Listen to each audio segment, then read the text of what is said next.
Hey guys, this is Gadget, the Layman Atheist. This video is half of a response to Christina Rad's tag and academic study of atheism. And it's also because a transition video of any sorts is well overdue for me. So, without further ado, and partially because I just recorded about a 25-minute response to this video with no audio whatsoever, and this is sort of a long take two, let's get started. Were you raised atheist, or did you have a religious upbringing of some sort? Both my parents were sort of a moderate Christians. My dad goes on occasion, probably maybe like once a month or so, and usually if his mom encourages him to go or whatnot. And my mom is sort of a free-spirited sort, a little bit. She is Christian, but she is strongly against going to church because if you have something to say to God, you can say it anywhere you want to. Church is where you make it, and you don't have to go be spoon-fed your religion or pay a tithe, because God does not need money. What? So as far as Christians go, that's a really cool Christian mom there. Anywho, if raised religious, when and why did you become an atheist? Right around middle school was when I started my transition.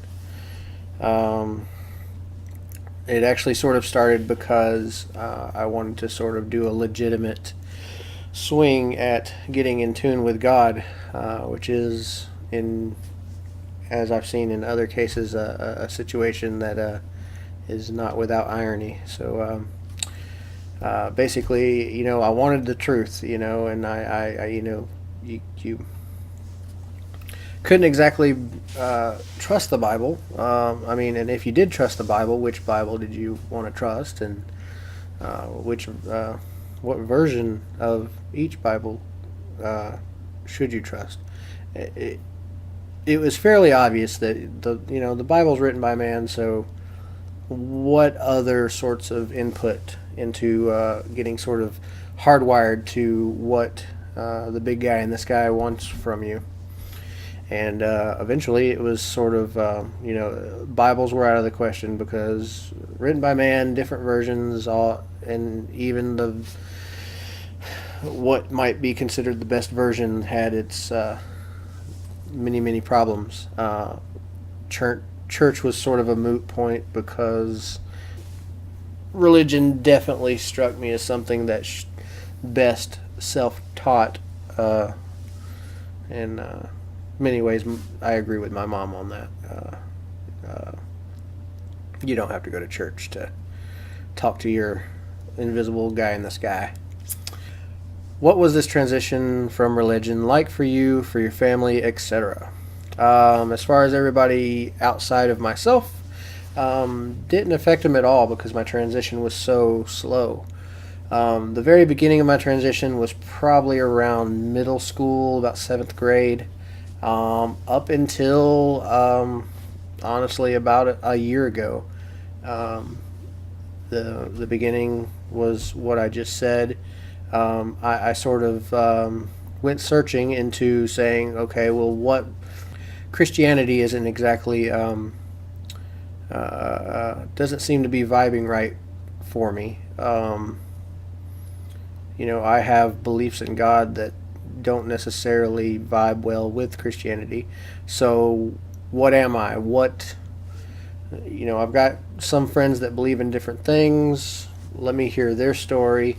I'll listen to what their story is and say, okay, well, what parts of that do I feel explain reality and how things are? And I could never really find that. So eventually I reached a point where I was like, you know what?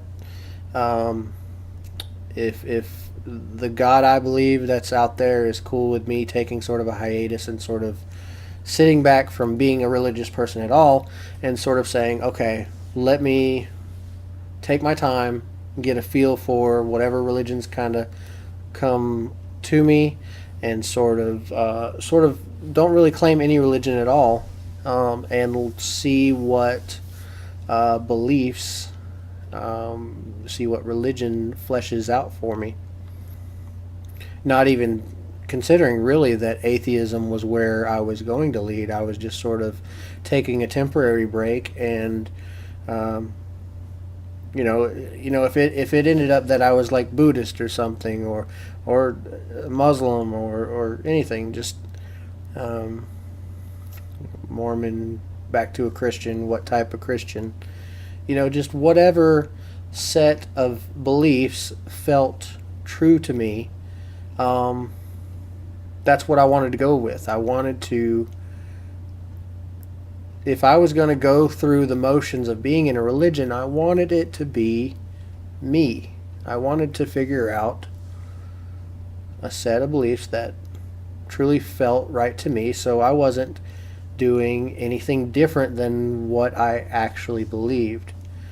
Okay, so a long time, for many years, I was, I think I associated with the name agnostic, and this was during the time where, the whole, I'm not an atheist, I'm an agnostic. And then, of course, the fact eventually got to me that, they're not mutually exclusive. All the way up until about a year ago, a year and probably a few months, my girlfriend mentioned, sort of described what I was to her friend who was sort of a really religious person, and she's like, "Oh, well, he's an atheist." And my girlfriend told me that she said this, and I was like, "No, I'm not an atheist. I'm an agnostic." And you see where this is going to lead. I basically looked into atheism, and basically the back of the camel was already broken, but the last little piece of ligament in the camel's spine, the last step in my transition, and I think, and I would suspect, is the last step in many people who have a slow transition, is that misconception of what the actual definition of atheism is. And for the longest time, and it's sort of understandable, you sort of understandable, but it takes a while for that little tidbit to sink in, that atheism is not a belief that there is absolutely no gods. It is the belief that, or it's the lack of the belief of a God, open to proof, evidence, etc. It's the default position, yada yada yada. So yeah, that was my final switch that was flipped, that made me realize that, yep, I am an atheist.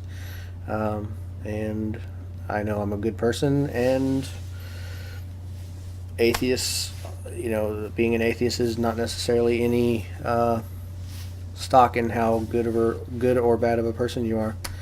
Anywho, I'm rambling. La la la la la. Quick, slow. Was it easy for me or difficult? Overall, I would say it was really, it was fairly easy. It just took a long time. A lot of just, I really sort of look back and regret sort of taking my time like I did. I knew it was right to take my time because I wanted to make it legit. I wanted to make it true. But I sort of wish that it happened faster. I would have much rather have been an atheist this whole time instead of being sort of in this limbo, religious limbo.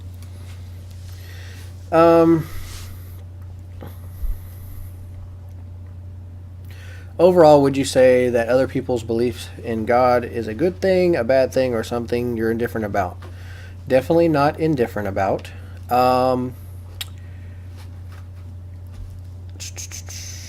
other people, a good thing or a bad thing.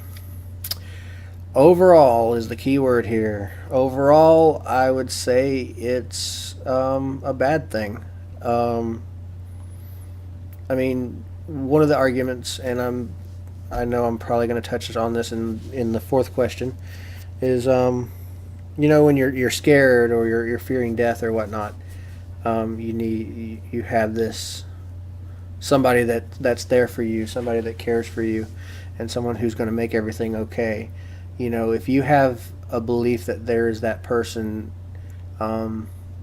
it makes it calms you. It's an idea that may help you feel better about things, and the thing is that's in many cases that works for people, but if you are brave enough to try to have a clean observation of reality, you see that it's not really necessary. It's not necessary to have a nightlight, because there's no monsters in the closet. Overall, there's only a few good things about investing in a god, and a lot of bad things.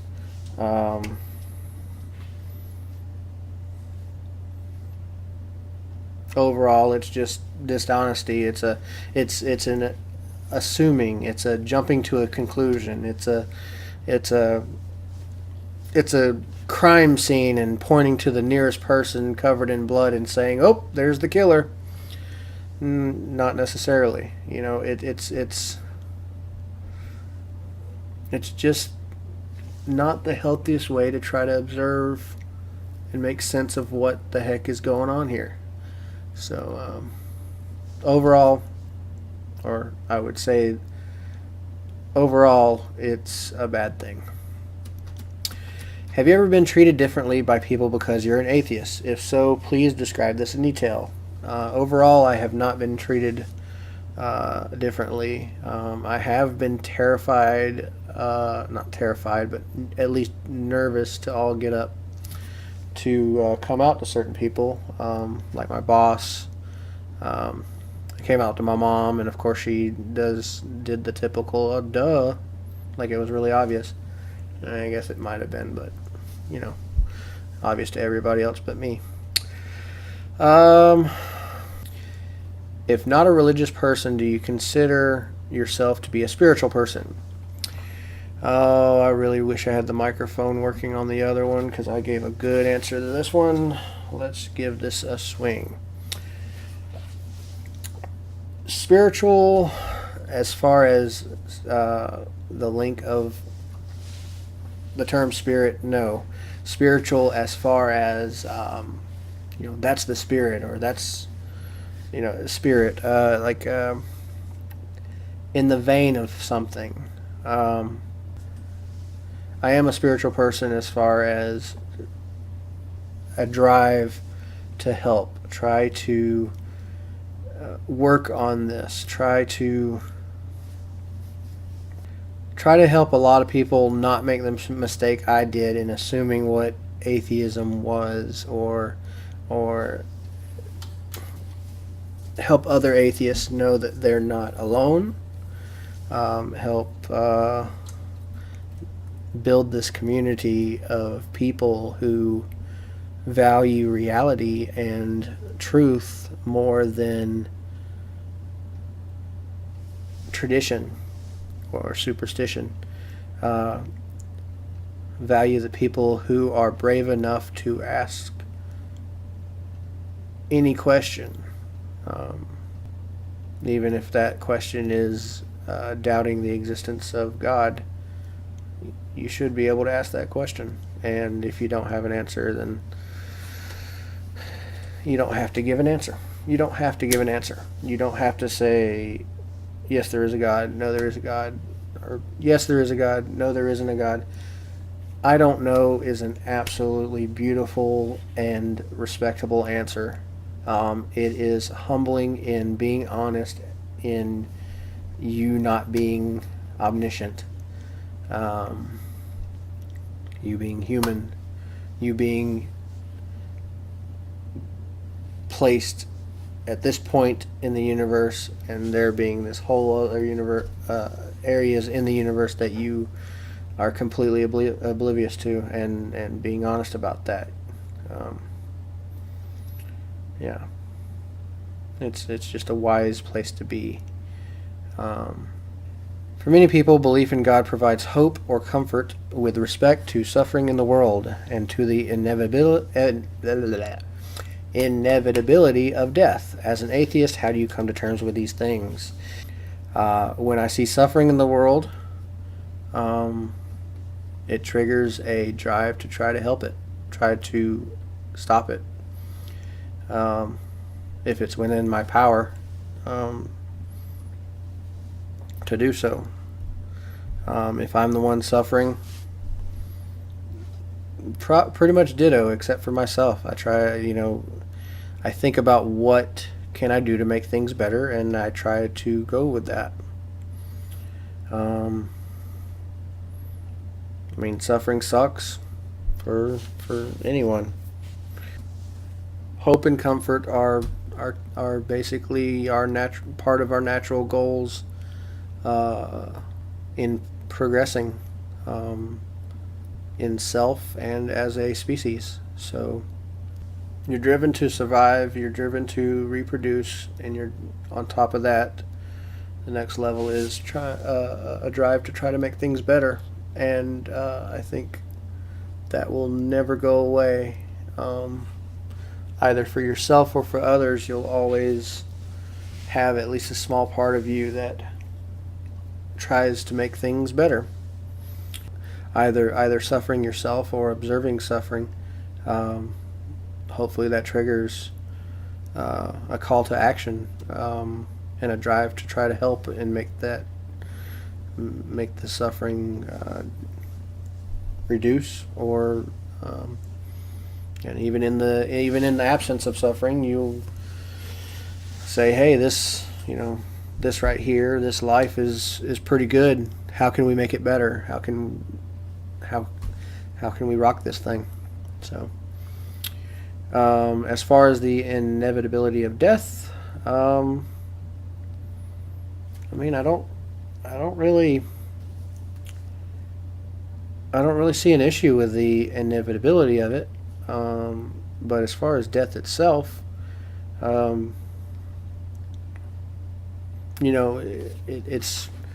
it's easy to be, it's understandable to be nervous about death, because when you experience something for the first time, no matter what it is, it's pretty nerve-wracking, especially something as unique as death, because you don't really know what to expect. I believe that when you die, that's pretty much it.